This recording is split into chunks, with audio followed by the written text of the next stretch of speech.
ام المومنین سیدہ عائشہ رضی اللہ تعالی عنہا فرماتی ہیں کہ حضور علیہ السلام کو رمضان المبارک کے بعد سب سے زیادہ روزے شعبان المعظم میں رکھتے ہوئے دیکھا ہے۔ ماہ شعبان میں رمضان المبارک کا شدت سے انتظار کرنا، اس کی ہمیں ترغیب دی گئی ہے، بلکہ رجب کا چاند طلوع ہوتے ہی یہ دعا مانگا کرتے تھے میرے اور آپ کے آقا و مولا کہ اللہ ہمیں شعبان تک اور پھر رمضان المبارک تک پہنچا دے۔ اس مہینے کا آنے والے موسم نور کا استقبال کرنا، اس کے شوق میں بے تابیوں کا اظہار کرنا، یہ اللہ جل شانہ کے ساتھ محبت کی علامت ہے۔ شعبان المعظم کے دن گن گن کے گزارے جائیں کہ اتنے دن رہ گئے ہیں رمضان المبارک میں، اب اتنے دن رہ گئے ہیں رمضان المبارک میں۔ انسانی ذہن میں یہ سوال پیدا ہو سکتا ہے کہ متعینہ وقت پر تو اس مہینے نے آنا ہی ہے، اور اگر زندگی موجود رہی تو اس کو پا ہی لیں گے، تو اس شدت سے انتظار کرنے کا کیا مطلب؟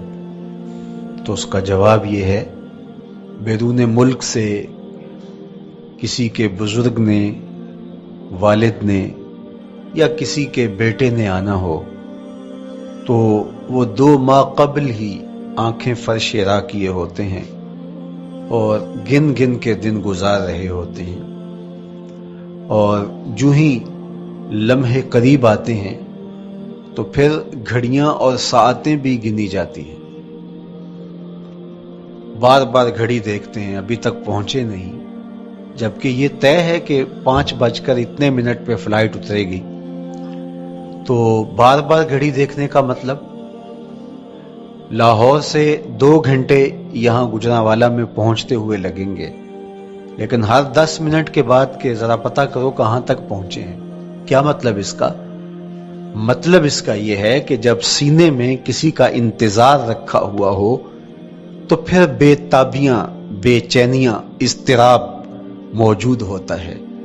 ہم دنیا کے لوگوں کے ساتھ جو ربط و رشتہ رکھتے ہیں اس کے مطابق ان کا انتظار ہوتا ہے۔ کچھ آنے والے ایسے بھی ہوتے ہیں جنہوں نے ہمیں بتایا ہوتا ہے کہ فلاں دن ہم پہنچیں گے، اور وہ دروازے پہ دستک دے رہے ہوتے ہیں اور ہم سو کے اٹھ رہے ہوتے ہیں، اور اچانک جب پتہ چلتا ہے کہ فلاں باہر دروازے پہ دستک دے رہے ہیں تو ہم استقبال تو کر رہے ہوتے ہیں، لیکن ہمارے ذہن میں یہ بھی ہوتا ہے وہ میں بھول گیا، تو اب تو یہ کام بھی میرے ذمے ہے، تو مجھے یاد آ گیا ہوتا۔ تو جن لوگوں کے لیے دل میں محبتوں کی جگہ ہو تو ان کے لیے پھر سارے کام مؤخر کر کے ان کے استقبال کیے جاتے ہیں۔ یہ مہینہ اللہ کی رحمتوں کا موسم بہار ہے، چھم چھم رحمتیں برستی ہیں، انوار اترتے ہیں، گناہگاروں کو آتش دوزخ سے نجات بخش دی جاتی ہے۔ تو اس کا استقبال کرنا، اس کے لیے انتظار کرنا، گن گن کے دن گزارنا، لمحے اور ساعتیں بسر کرتے ہوئے بار بار ماہ سیام کا ذکر کرنا، اس مہینے کے ساتھ محبت کی دلیل ہے، اور اس مہینے کے ساتھ محبت اللہ سے محبت کی دلیل ہے۔ اس لیے اس مہینے کا استقبال کرنا، اس کے لیے تیاری کرنا، اپنے گھر کو صاف کرنا، اس کے لیے اپنی اولاد کے دل میں شوق پیدا کرنا اور ماحول پہلے پیدا کرنے کی کوشش کرنا، تاکہ جو ہی یہ ماہ جلوہ گر ہو تو روزہ رکھنے کا مزاج پیدا ہو چکا ہو، تلاوت کلام مجید کا مزاج پیدا ہو چکا ہو، دیگر نوافل اور اچھے اعمال بجا لانے کی عادت پڑ چکی ہو۔ تو شعبان میں ہی اس کی تیاری ہوتی ہے تاکہ رمضان المبارک آتے ہی ہم پوری طرح سے مستعد اور فعال ہو کر کے اس مہینے کی برکتوں کو سمیٹ لیں۔ اللہ کے محبوب علیہ السلام نے ارشاد فرمایا کہ جب ماہ سیام آتا ہے فتحت ابواب الجنہ، تو جنت کے 8 دروازے کھول دیے جاتے ہیں۔ جنت تو اللہ جل شانہ کی کرم نوازیوں کا ایک ایسا خوبصورت منظر ہے کہ آج تک نہ کسی آنکھ نے اس کو دیکھا، نہ کسی کان نے سنا، اور نہ اس کا کوئی تصور کر سکتا ہے، ایسی خوبصورت بنائی ہے۔ وہاں کی ہوائیں جب چلتی ہیں تو گرد نہیں اڑتا، کستوری اڑتی ہے۔ وہاں دودھ کی، شہد کی، مائع معین، کوثر، سلسبیل کی نہریں بہتی ہیں، موتی زمرد کے محلات بنے ہوئے ہیں۔ وہ خوبصورت محل اور وہ خوبصورت جنت کا ماحول، لیکن اس کے باوجود اس خوبصورت جنت کو، مرصع جنت کو، نظیف ترین بقعۂ رحمت کو 11 ماہ تک رنگ و روغن کیا جاتا ہے رمضان المبارک کے استقبال کے لیے، اور جب یہ مہینہ آتا ہے تو اس کے دروازے کھول دیے جاتے ہیں، اور جنت کے 8 دروازوں میں سے ایک دروازے کا نام باب الریان رکھا گیا ہے، جو صرف روزہ داروں کے اعزاز و تکریم کے لیے ہے۔ روزہ دار اس دروازے سے گزر کے جنت جاتے ہیں۔ تو آپ اندازہ کیجئے کہ اللہ نے اس ماہ مبارک کو کیا عزت دی ہے، کیا پروٹوکول دیا ہے، کیا تکریم بخشی ہے کہ نبیوں کا امام، امام المرسلین، خاتم الانبیاء، محبوب خدا اس مہینے کے لیے منتظر رہتے کہ یہ مہینہ آنے والا ہے، یہ مہینہ آنے والا ہے۔ حضرت سیدنا سلمان فارسی رضی اللہ تعالی عنہ فرماتے ہیں کہ شعبان کی آخری تاریخ کو حضور نے ایک خطبہ ارشاد کیا۔ بعض علماء نے کہا کہ یہ شعبان کا آخری جمعہ تھا، یا ہو سکتا ہے کہ آخری جمعہ 29 شعبان کو ہی ہو۔ تو رمضان المبارک سے قبل حضور نے یہ خطبہ ارشاد کیا، جو مختلف کتب احادیث میں موجود ہے۔ یا ایھا الناس، اے لوگو، قد اظلکم شہر عظیم، اللہ نے تمہارے اوپر ایک بہت پاکیزہ، پر نور، عالی مرتبت مہینہ سایہ فگن کر دیا ہے۔ شہر فیہ لیلۃ خیر من الف شہر، اس مہینے میں ایک ایسی رات ہے جو 1000 مہینے سے بہتر ہے۔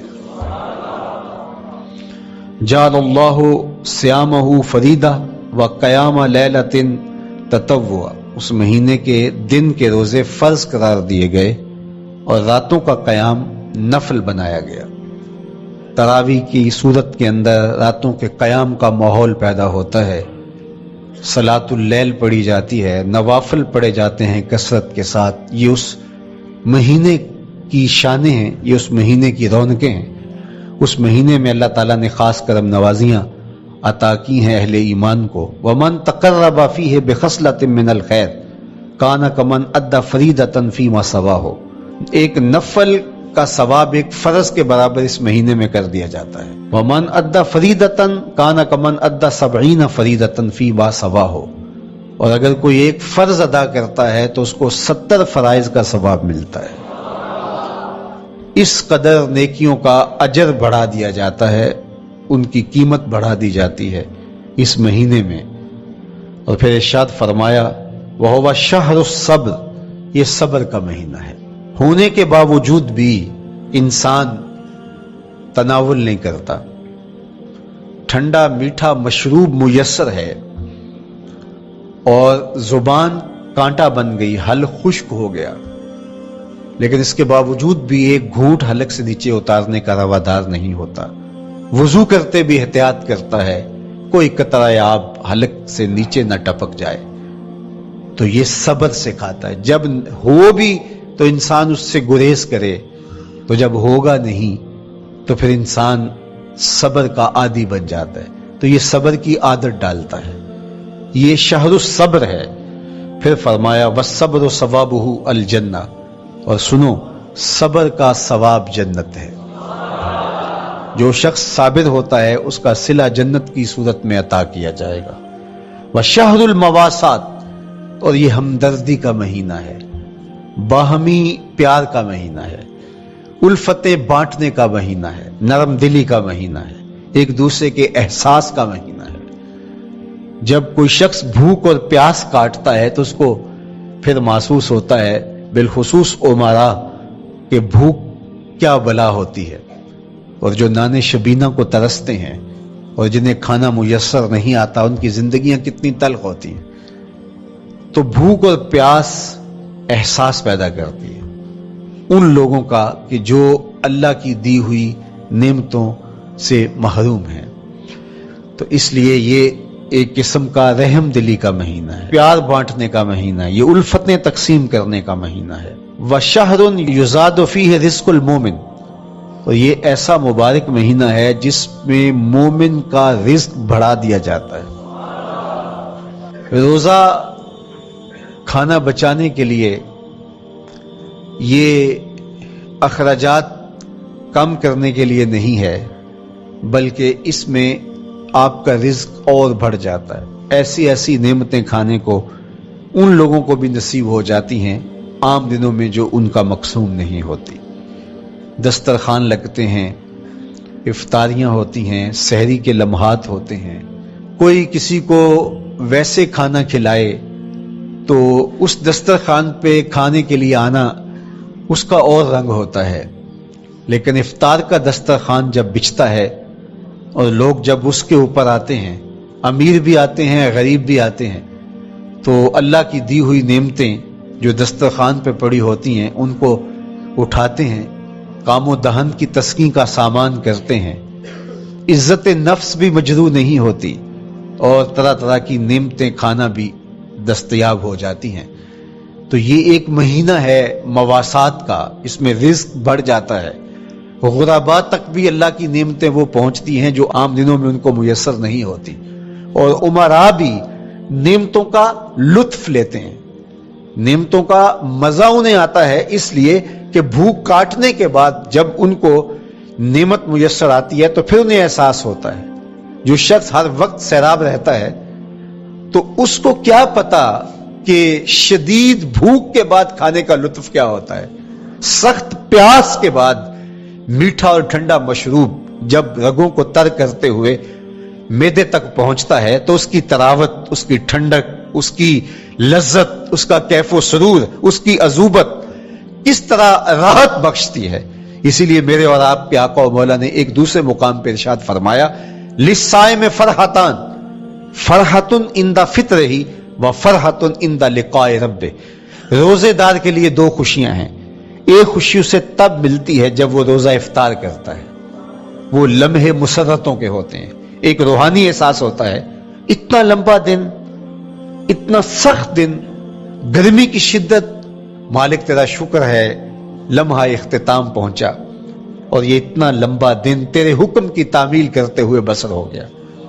ایک تو روزہ کھولتے ہوئے وہ ایک سرشاری ہوتی ہے، وہ ایک لذت ہوتی ہے، روحانی تسکین ہوتی ہے. آج کل وہ افطار کے دسترخوان لگتے ہیں تو جس طرح ہمارے سارے معاملات جو ہیں وہ ملوث ہو گئے ہیں ریا سے، تسنن سے، اس طرح افطار بھی ایک فیشن کے طور پہ فروغ پا رہی ہے. تو اس میں امراء کو اور شخصیات کو بلایا جاتا ہے اور ایسے لوگ کثرت کے ساتھ ہوتے ہیں جن کا روزہ بھی نہیں ہوتا. تو پھر ظاہر ہے رسمن تو اتنی دیر تک وہ کچھ نہیں اٹھا سکتے جب تک اذان کی آواز نہیں آتی، افطار کے لمحے نہیں آتے.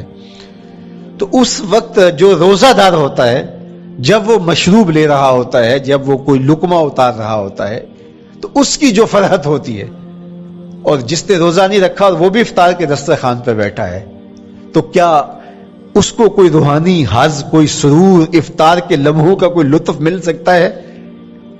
وہ بیچارہ کتنا بے چین ہوتا ہوگا کہ یہ شخص ہے کمزور ہے، سارا دن مزدوری کر کے آیا ہے اور اس کا بھی تو سارا دن گزر گیا بھوک اور پیاس سے، اور میں صحت مند ہوں اور سارا دن ٹھنڈے ماحول میں رہا ہوں اور مجھے توفیق نہیں ملی.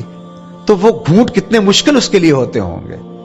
اور روزہ دار کے لیے کس قدر وہ آسودہ بخش لمحے ہوتے ہیں کہ جب اس کو یہ مسرت ہو رہی ہوتی ہے کہ مالک تیرا شکر، گرم موسم، زباں کانٹا، حلق خشک، اور تو نے تکمیل تک لمحے پہنچائے اور میرا دن خیریت سے گزر گیا، تو وہ اس کے لیے ایک خوشی کا لمحہ، روحانی مسرت کی کیفیت۔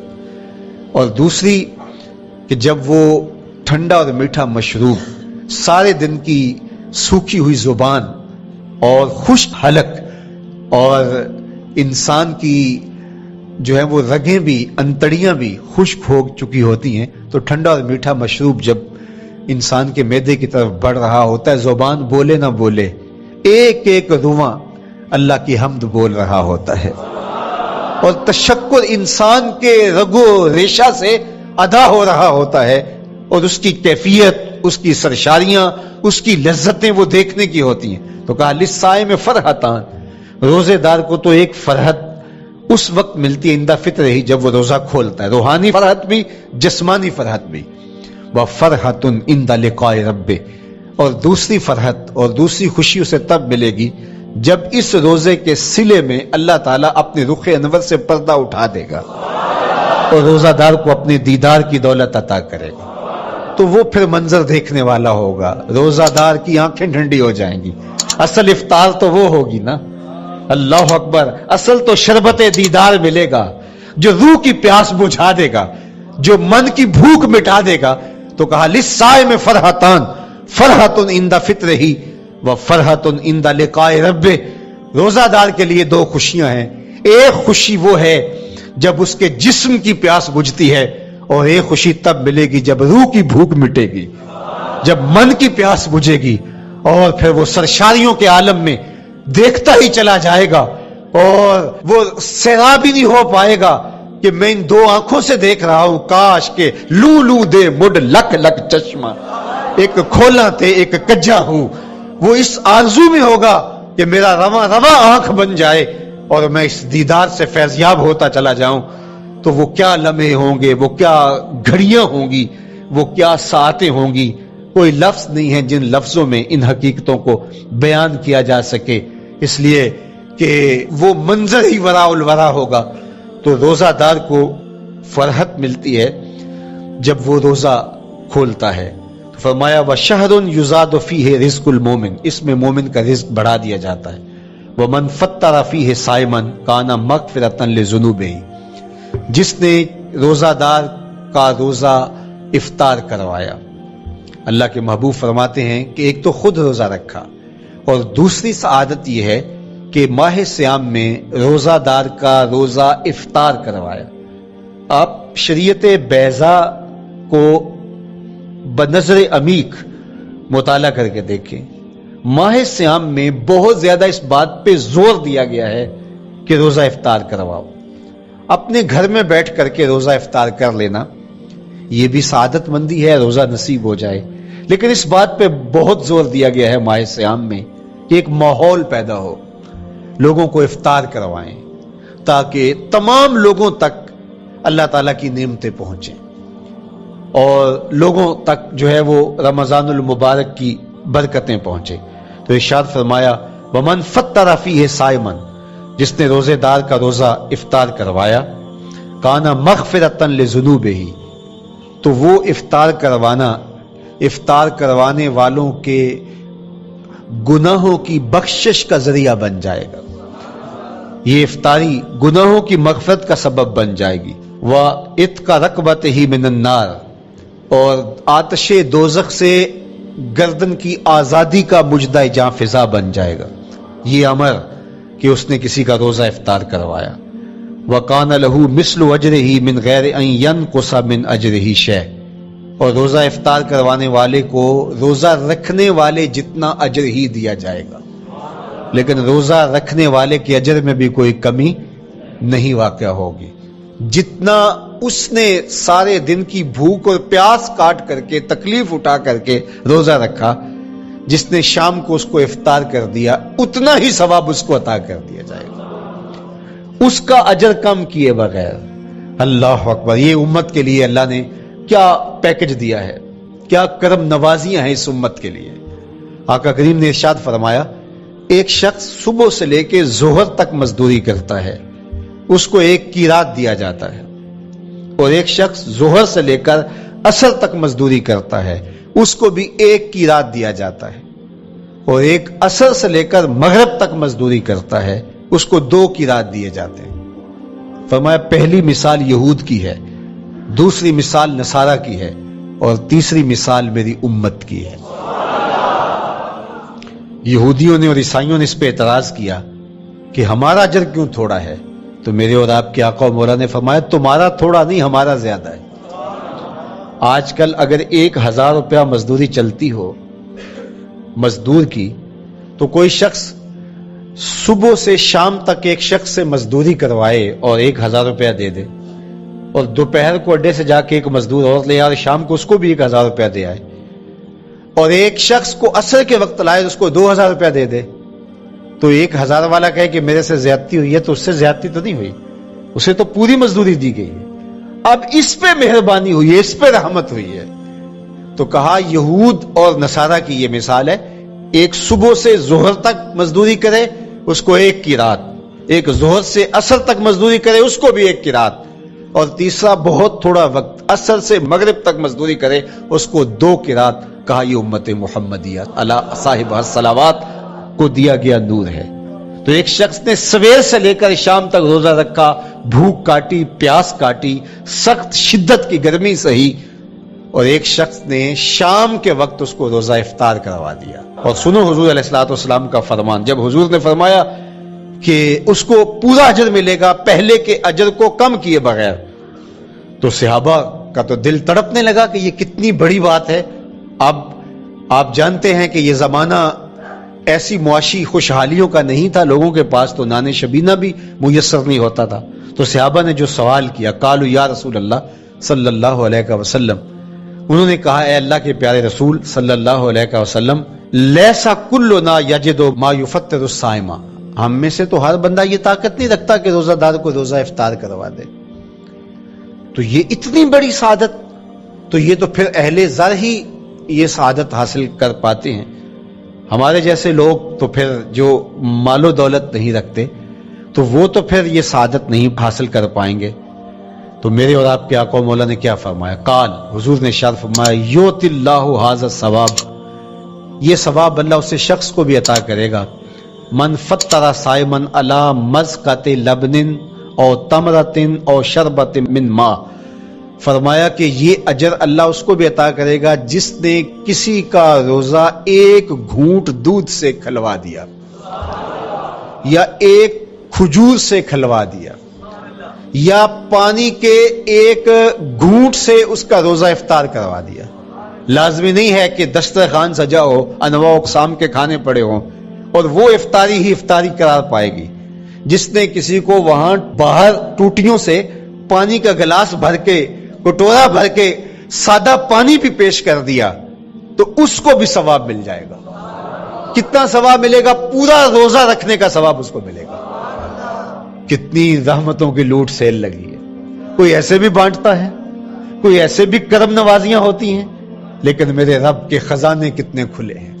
میں نے مدینہ المنورہ میں ایک شخص کو دیکھا کہ وہ روزے کے وقت وہاں سے ہی گلاس لیتا اور زمزم سے بھرتا اور روزہ داروں کے آگے رکھتا چلا جاتا، اور روزانہ اس کا یہ عمل ہوتا، نماز عصر کے بعد شروع ہوتا، جتنی اس کی پہنچ ہوتی ہر ایک کے آگے رکھتا چلا جاتا، پانی بھی وہاں سے لیا، گلاس بھی وہاں سے لیا۔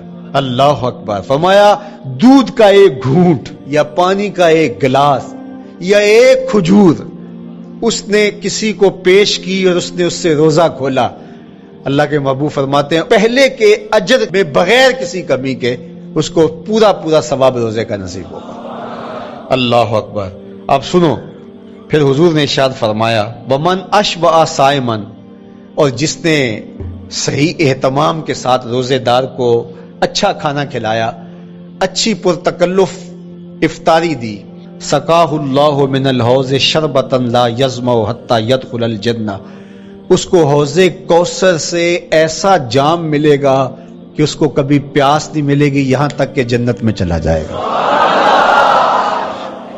اللہ اکبر، اس کو کوثر کے جام نصیب ہوں گے حشر کی گرمی میں، اور آپ کو معلوم ہے، علماء سے آپ نے بارہا سنا ہوگا کہ جام کوثر جس نے ایک بار پی لیا پھر 50,000 سال کے دن میں اس کو دوبارہ پیاس نہیں لگے گی۔ یہ جام کوثر کی خصوصیت ہے۔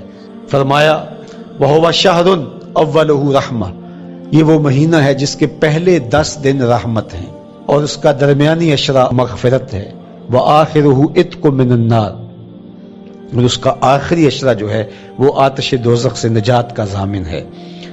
فَاسْتَكْثِرُوا فِيهِ مِنْ أَرْبَعِ خِصَالٍ، کہا کہ 4 کام اس مہینے میں کثرت کے ساتھ کرو۔ خصلتان ترضون بہما ربکم، 2 کام تو وہ ہے جس سے تم اپنے رب کو راضی کرو گے۔ وخصلتان لا غنا بکم عنہما، اور 2 کام ایسے ہیں کہ ان سے بے نیاز نہیں ہو سکتے، تو وہ تمہیں کرنے پڑیں گے۔ اما الخصلتان اللتان ترضون بہما ربکم، وہ 2 خصلتیں، 2 کام جن کے ذریعے سے تم اپنے رب کو راضی کر سکو۔ فشہادت اللہ الہ الا اللہ، وہ گواہی دینا ہے لا الہ الا اللہ۔ وتستغفرونہ، اور تم کثرت سے استغفار کرو، اللہ سے بخشش مانگو۔ یہ 2 کام تم نے کرنے ہیں۔ وَأَمَّا الْخَصْلَتَانِ اللَّتَانِ لَا غِنَىٰ بِكُمْ عَنْهُمَا، اور وہ چیزیں جن بغیر تمہیں چارہ نہیں ہے۔ فَتَسْأَلُونَ الْجَنَّةَ وَتَعُوذُونَ مِنَ النَّارِ، اللہ سے جنت طلب کرو اور دوزخ سے پناہ مانگو۔ تو یہ 2 کام جو تمہاری ضرورت ہے تم اس مہینے میں کثرت کے ساتھ کرو۔ تو یہ مہینہ رحمتوں کی لوٹ سیل کا مہینہ ہے، یہ کرم نوازیوں کے امٹتے ہوئے دھارے ہیں، یہ سیل رحمت ہے جو کہ من کی سیرابی کا سبب اور ذریعہ ہے۔ خوش نصیب ہیں جو ماہ صیام کو خوبصورتی کے ساتھ بسر کرتے ہیں، اس کے آنے سے پہلے استقبال کرتے ہیں، گھروں میں صفائی کریں، اہتمام کریں، مساجد میں اہتمام کریں، تاکہ بچوں میں یہ شوق پیدا ہو کہ ماہ صیام آ رہا ہے۔ جب ہم بچے تھے تو ہمارے والدین رمضان المبارک سے قبل ہی رمضان المبارک کی تیاریاں شروع کر دیا کرتے تھے۔ اس وقت گھر میں شربت تیار ہوا کرتے تھے گڑ کے، اور وہ پہلے ہی مائیں گھر میں تیاری کرنا شروع کر دیا کرتی تھی۔ ایک شوق پیدا کرنا مقصود ہوتا ہے۔ تو کچھ چیزیں ایسی ہیں کہ آرڈر لکھیں اور 1 سیکنڈ میں گھر پہنچ جائے، لیکن کچھ چیزیں یہ جو ہے وہ تیار کرنی چاہیے، شوق پیدا ہو گھروں کے اندر۔ ماؤں کو چاہیے کہ افطاری کو اہتمام کے ساتھ تیار کریں تاکہ بچوں کو شوق پیدا ہو، اور یہ ایک ماحول پیدا ہو، قرآن مجید کی تلاوت کا ماحول پیدا ہو، جاگنے سونے کے جو ہے وہ شیڈول مرتب کیے جائیں، مساجد کی آبادی کا سامان کیا جائے،